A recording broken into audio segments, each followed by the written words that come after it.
If you're seeing this video for the first time, God made you to see this video for a reason. Please pay close attention to this video, because by the end of this video, I think you'll stop questioning God about your life, because obviously why you're watching this video is because you are in a situation that you can't even explain.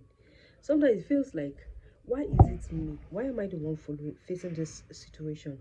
So in 2017, I got married to the LOML, right? Love of my life, right? So I got married, and then I was supposed to write an exam.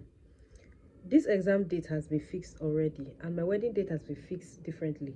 All of a sudden, the after sending invites, people are traveling, coming down for my wedding. All of a sudden, the exam date was changed, and it landed on my wedding date, which made me not be able to sit for that exam. All the money I've invested in that program wasted. But that's story for another time. So this getting into marriage, what is the next step for me? Basically, I am someone who love to, I can give my all. When I love you, I can give my all, my attention, my time. Sorry about that. I can give my love, my all, my attention, my time, my everything, but I hate to lose myself.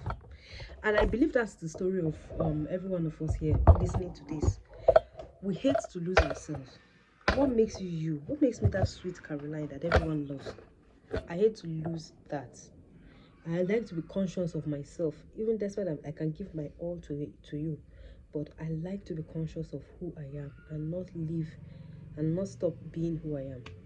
So basically, I got married, and yeah, my husband was just a normal guy. I didn't get married to someone very wealthy. It was just a normal guy trying to sort his own life out. And we're in love, we got married. Things became really tough for us at some point, because while we're there, we're first in Lagos State, Nigeria. We're enjoying ourselves. Yeah, newly married couples now, you know how it used to be. So after a while, our first son came in, and responsibility increased. Things started getting tough because I wasn't working. My husband was the only one bringing in all the money. And at some point, I will see my husband struggling so hard that sometimes I'll be like, God, but I am also a graduate. I'm also a graduate, because that exam I missed is another exam. It's not like I'm not a graduate. I'm also a graduate. I need to work. I need to make my own money. I need to have my financial power. And there are things I want to pursue academically, because while I was growing up, I'm this bookworm person. I love books. I love to read and know. So it was just like, at some point, I would ask myself, are you sure this is the right thing for me that I got married? Because despite how I ran away from marriage, I ran so much away from marriage, I still married early. I believe it's just the will of God. Because when it was time, me that was, when you mentioned marriage, no, I'm not married. There was a time I told my mom I would not marry until 7 years' time from the time she was telling me. My mom was like, what? I guess she went to start praying. When it was time for me to get married to my husband, I really wanted to marry at that period. And I don't know why, but it's just the hand of God. So I got married, and things now were getting tough because our financial strength was not enough. Was not enough to, we're practically scrapping to survive. Scrapping the surface of little availability of money and all that. So all of a sudden, my husband was transferred from Lagos to Kwara State, Ilorin. And then my husband moved. I had a little shop I was doing, computer business center, where I type, print, and all that. It's a small shop, but at least it was helping me one or two. I had to move with my husband down to Ilorin. Guess what? If you've ever heard of any word like Shege Pro Max, that started with me. And then things became tough. Things became really tough, to the extent that sometimes even to recharge my phone for a call became really difficult. Really difficult. And I was so excited to move from Lagos to Ilorin to join my husband. At some point, I started, just getting angry. This man did not offend me. And I'm not angry that, okay, he doesn't have money, but I was angry that I'm not fulfilling my own purpose. I went to school. I should be working. I have some career choices. I started even reflecting on that exam I missed when I wanted to further I just started, I was just bitter at some point. And before you know, I got, when things were so hard that when I got pregnant again for the other two, the twin boys that came after the first boy, man, I hid this pregnancy from my husband. I hid it. Even when I was telling my mom, how will I tell him that I'm pregnant? My mom said, tell him he's your husband. You just have. I said, he will run away and leave me because things were so tough. Things were so tough that period. And I was now feeling he was going to run away and leave me. I don't even want to imagine how tough it was. Oh, but at some point I had to summon the courage and tell him, I'm pregnant, blah blah blah. And all of a sudden, God started making ways for us where there seems to be no way. We are not rich yet, but trust me, we are far better than where we were. So God gave me the courage to pursue my dreams. I went back to school. I started pursuing a degree I was after, and God gave it to me, and I'm still pursuing more because the goal is not to stop. The reason I told you this whole story is there's a point I'm trying to go to. One day I sat down, I was brooding, I was bitter, I was like, why am I struggling so hard? Why are things like this for me? Why? So many whys. And I was like, but God, this is not your plan for me. Your plan is not for me to struggle. Your plan is not for me to, sorry.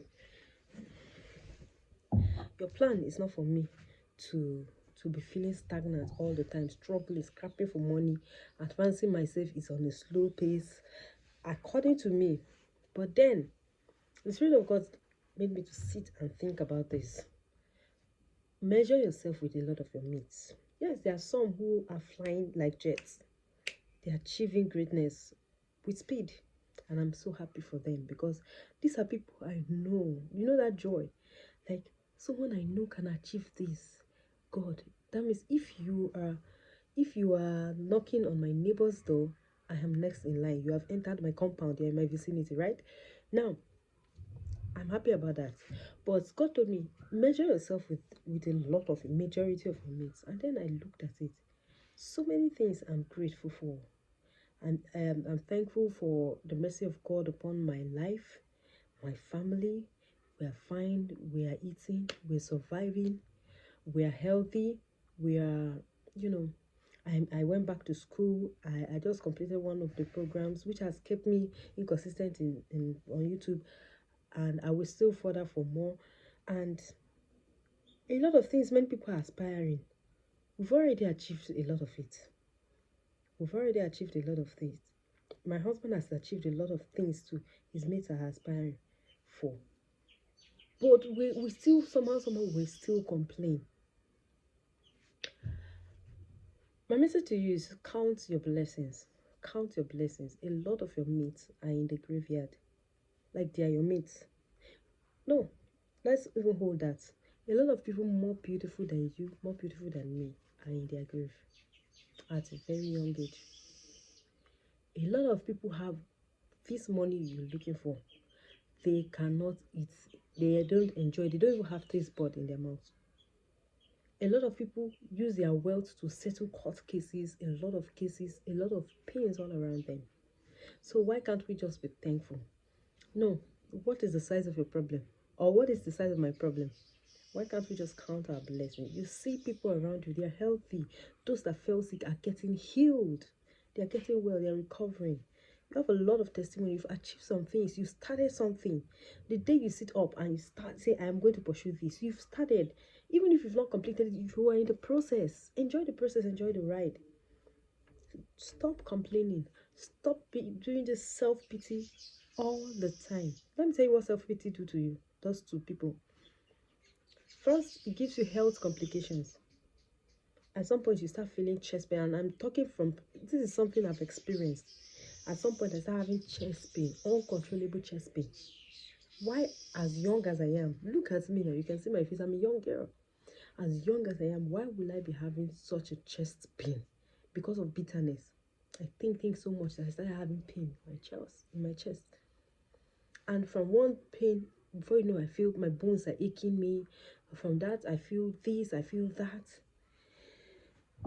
Because I decided to start thinking and overthinking. Can you see what you're doing to yourself? Stop overthinking, my friend. Put it in the hands of God. Then sit up. If you've not been chasing your dream, why? No, tell me why. I want to know why. Okay, it's money, right? I challenge you today to start, and God will make way for you. I'll try to be posting a video every day per day for now, because I'm trying to get used to posting on YouTube again. I'll try to start posting videos per day every day, just to share my story. I'm going to tell you how I started, how I went back to school despite the whole financial challenges, and I believe one or two people can um learn from it. I'll be posting tomorrow. I pray God helps me. You guys drop comments. If you drop a lot of you engage with my video, I'll be reminded, I'll be ginger to post, because I believe somebody, even if it's just one person, is touched. These days I don't bother about views. I don't have views. I bother about touching a particular life. If one person, I say something, one person likes it or comments, thank you for this, or I'm experiencing this, or this and that, I just, that relatable, that something is you've communicated. So if you've not been chasing your dreams, sit up. You will have to sit up. Tomorrow I'll be talking about how I went back to school and started pursuing my dreams without money, with not having money, because everything has to align. And I pray for you that everything you're chasing in life aligns for you by God's grace, in Jesus' name. You guys, thank you for watching. My name is Caroline. If you've not seen me before, subscribe and drop a green heart emoji if you watch to this part.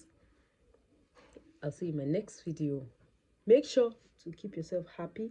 Make sure to keep yourself sane. Make sure to keep yourself active, and keep your mind busy with positivity. And be mindful what you expose yourself to. Be mindful of what you expose yourself. Even your thoughts can be a threat to you. We'll talk about that. I'm going to be posting videos every day. So thank you for watching. I'll see you in my next video, and bye.